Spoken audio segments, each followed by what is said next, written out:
It's difficult to find a car with zero compromise nowadays. Something that's got the looks, the power, the practicality, and of course, that has 5 seats. However, the all-new Audi e-tron GT could be the solution. So, let's talk about some of its key boxes that it's ticking. It's got up to 523 brake horsepower. It's got 5 seats.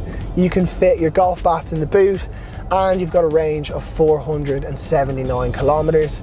And all that sits on air suspension that's extremely comfortable. The turning circle's good. So in today's review, we're gonna have a look in depth at the e-tron GT, see what it's like to live with, talk about some of our favorite features, and talk about it as a whole in terms of a car, and particularly from a petrol head's point of view. Does it really connect the way a combustion engine works? Well, we'll find out in this review, and if you'd like to search for Audis for sale in Ireland, then hit the link up there, subscribe to the channel, give the video a like, and we'll get straight into it. Right, let's talk about facts and figures, and of course the stats. Before we do, look at that frameless door. That, to me, says sports car all over it. Now, prices for the e-tron GT, they start at about 102,000 euros, which interestingly enough is the same price as a Tesla long range. It's also the same price as an Audi S7, which is diesel. So really well placed on the market. Now in terms of battery size, range, all those things. So battery size usable is an 85.2 kilowatt hour battery, which is pretty decent. It gives you a range of up to 479 kilometers. In real world, I collected this yesterday with a full charge. It had 430 kilometers range, so pretty decent real world range.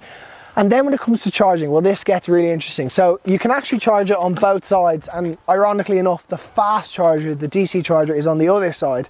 But you can get a quick charge of up to 270 kilowatts per hour. So at that point, basically you can go from 5% to about 80% in under 23 minutes. Very impressive. So as a whole, it sits pretty well stats wise. It's quick, it's got a decent range, pricing well placed on the market, so it's got a lot to offer.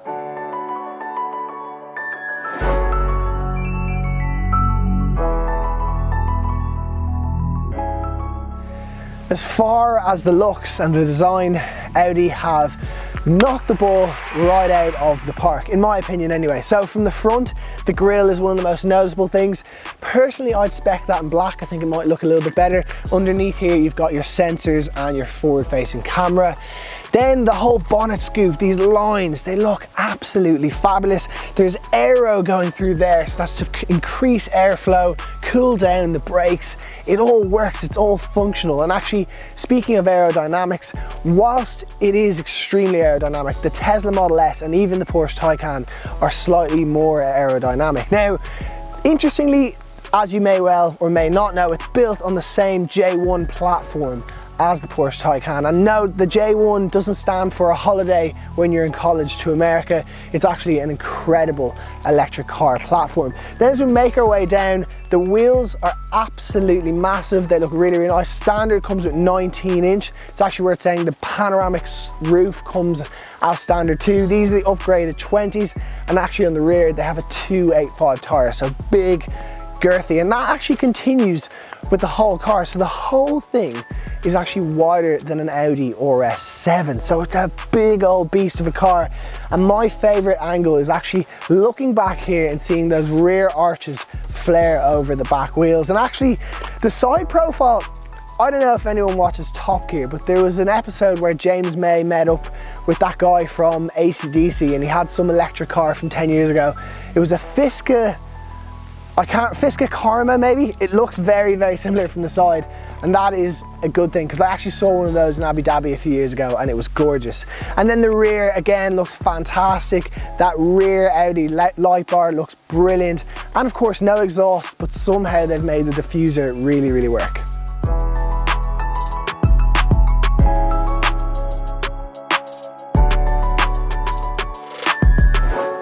Now, to escape the rain and get into one of the nicer sections of the e-tron GT, the cockpit. So let's begin with the seat. It actually reminds me a little bit of a Tesla. Does that resonate with you? But in terms of comfort, really, really good. Now, I will say they're not the most buckety seats, so they don't hold you too much here in the side bolsters, but they are relatively comfortable, and actually the driving position, sublime. You sit nice and low, you can completely adjust the steering wheel whatever way you want it. So as far as that goes, it is really, really good. Then storage, you've got some storage in here with a phone charger. It's actually really nice to have wireless charging. However, it means your phone is hidden away in there. Good for safety, but at the same time, not all that convenient to put it in there. You've got a big glove box here. There are 2 drink holders here, which actually hold the bottle nice and tight, which is good when you're driving because there is a lot of torque in here. Also, door card in here. And then as far as the whole infotainment system works, well, first let's talk about climate control. Audi have gone back to buttons. So in something like an A6, which we would have reviewed, there was 2 big screens here, but Audi have actually taken a step back. They're listening to their customer, and they know that customers like to just be able to quickly adjust the climate control here. Then up here is your main infotainment screen. That's a 10.1 inch screen. It's got all your usual connectivity. It's really, really user friendly. Apple CarPlay is wireless and it's really quick to connect. Often when you get into wireless connections, it can take maybe 20-30 seconds to actually hook up, but here it's instantaneous once you turn on the car. A really cool feature is actually if you hit this parking button here, so you can see a 3D view of what's around you. That is a really nice feature. And then in front of you here, you've got a 12.3 inch screen, I think it is. Really big, really visible. It's a digital cockpit. It works fantastically. You can completely customize it, make it exactly how you like it. And as a whole in here, it's a lovely place to sit. It's very Audi, which is really, really nice, because while some people do like the futuristicness of a Tesla, also a lot of people do like what isn't broken. So if it's not broken, don't fix it, and I love that about it. As far as rear passenger space goes, well, I'm not gonna lie, it is a bit of a tight squeeze to get into it. The doors don't open that big, which could affect putting baby seats in, but it's worth noting there are ISOFIX points, really easily accessible. Then for bigger, larger people, surprisingly, despite the kind of sloping roof, really decent headroom, and actually loads and loads of knee room. Your feet kind of slide underneath the seat in front of you. 3 adults can fit here, although I don't fancy it on a long journey. This middle seat doesn't look all too comfortable. And then in terms of creature comforts, you've got this handle, which is going to come in useful when the driver puts their foot down and slings it around corners. There's also heated seats in this one and USB charging points here, so the kids can charge up their phones or tablets. And last but not least, there is an armrest here with some drink holders. So all in all, it is pretty practical. Don't fancy going on a really long journey, but it's a nice place to be. Now, in terms of boot space, this is a little bit disappointing. So to put it in perspective, rear passenger and boot space isn't as big as a Tesla. So when you open it up, naturally it is electric, but unlike an A7, the whole back end doesn't open. It's just this kind of small little entrance, and it's quite shallow in here, not a whole lot of room. There is some extra storage down here. It's a 405 litre boot. Most importantly, you can fit a set of golf bats, so it's no problem in that respect. A little bit more storage in here. But yeah, long story short, it's a fairly basic boot. It's not enormous, but it does the job intended.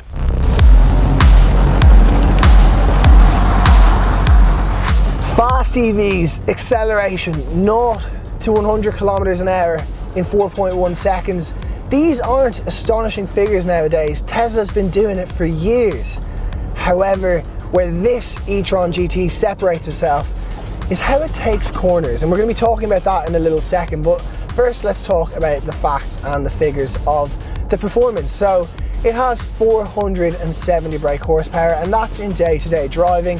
It's front-wheel drive, and it drives beautifully. Now, where it gets interesting is it has a second electric motor. It has 2 gears effectively, and it has rear wheel drive as well. So it's 4-wheel drive, which Audi Quattro, we all know it very well. However, this new electronic system in this is up to 5 times faster than the older system. Now, what that means is you can combine the 2 electric motors for 2.5 seconds and you'll get 523 horsepower. So 523 horsepower, it basically uses a gear system. So day to day as you're driving along, you're in second gear. Not very intuitive, but if you decide to launch it and accelerate as fast as you can, it will put it in first gear. So basically you can get a little bit more torque off the line. Now that's complicated and probably unnecessary to know, but then when it comes to actually how it feels, so obviously the acceleration is frighteningly quick, but it's actually the handling which really blows your mind. So as we take a little corner here, you really feel glued, and even on a treacherous day like today, when you brake, it grips on all four, and as you accelerate out, it is blisteringly quick. I have to say, it's rare that you drive a car this good.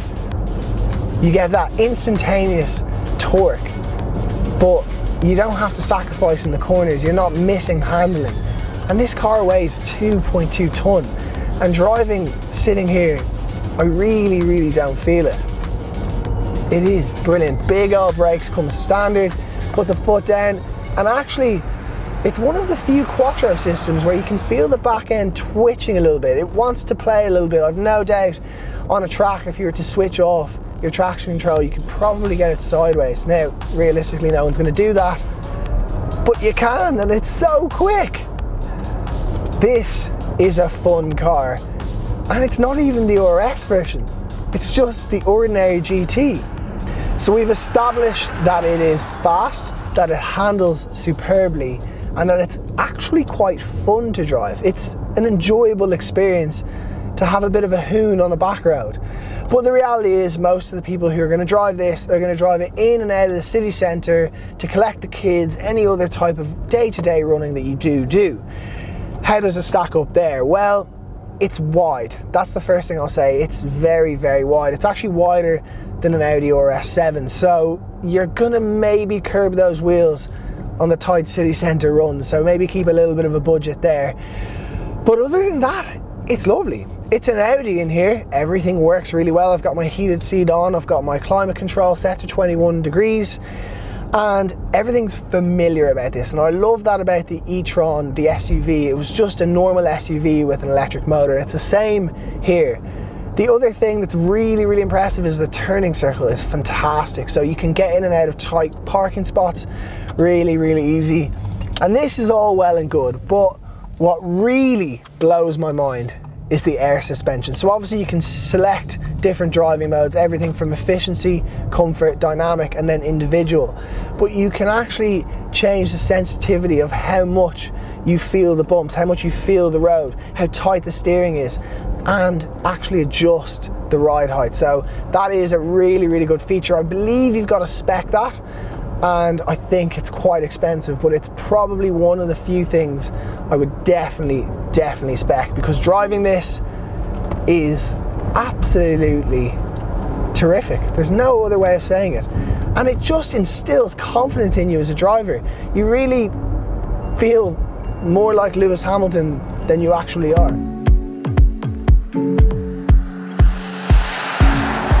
So the question still lingers. Is the Audi e-tron GT better than the Tesla Model S, or is it better than the Porsche Taycan? Well, as far as the Porsche goes, I can't actually answer that because I'm yet to drive it, but if you work in Porsche Ireland, let me know. But I can answer profusely for the Tesla Model S because I've spent an enormous amount of time behind the wheel, I've lived with it, and what I will say is the answer is yes and no. So as far as the car goes, this is superior, without a doubt. The build quality, the finish in here, it feels a lot more premium. And even if you get into a Tesla, have a feel of the carpets. They're flimsy, they feel cheap, whereas everything in here is flagship Audi, top of the range, and you know it when you're sitting in this seat. That said, Tesla probably has been one of the most important cars, the Tesla Model S, in the last 10 years. And the reason being is, first of all, they've pushed companies like Audi and Mercedes to really throw all that they have at them in terms of electric cars. They have to put everything into electric cars to keep up. But the other thing that Tesla has done is it's created a phenomenal infrastructure. So if you go on 98% of the large motorways in Ireland, there will be a Tesla fast charger, and there's never a queue for them. They work all the time and they're just absolutely terrific. Now, the same can't be said. Now, Audi and a lot of other manufacturers have teamed up with various fast charging companies, one of which that's very popular in Ireland is Ionity fast chargers. Now, they are brilliant, they'll charge extremely fast, the concept's the same. However, every man and his dog has bought an ID3 or a Hyundai Kona or an ID4 or Skoda Enyaq. There is a lot of electric cars out there and they're all queuing up for those same chargers. So very often you find yourself waiting to fill up and get a little bit of a charge. So that is the biggest hurdle with this, is that, I mean, you're going to have a home charger. You're probably going to have a work charger depending on how long your commute is. But if you do go on that long distance journey, even though it'll all be built into your maps here and you'll know where you can charge, you may end up waiting. Whereas with a Tesla, you can be sure that you can do Dublin to Belfast and get a fast charge on your way home with no queue. That's the biggest difference. And as a whole, I have to say the e-tron GT, it's a brilliant car because it gives a lot of hope. The only other electric car I've driven that I've been so impressed by is actually the Mini Cooper electric, because it's a proper hot hatch, and it's the same for this. This is a proper fast saloon. It's not that it stacks up against the Tesla Model S or the Porsche Taycan. It stacks up against the Audi S7, the Audi RS7. It's a properly good, comfortable, practical, very quick car. I hope you've enjoyed this review. If you have, please make sure to subscribe. If you'd like to search for Audis for sale in Ireland, hit the link up there. We've got over 1,000 trusted dealers nationwide. But for now, I'm going to continue enjoying this car and we'll see you in the next one.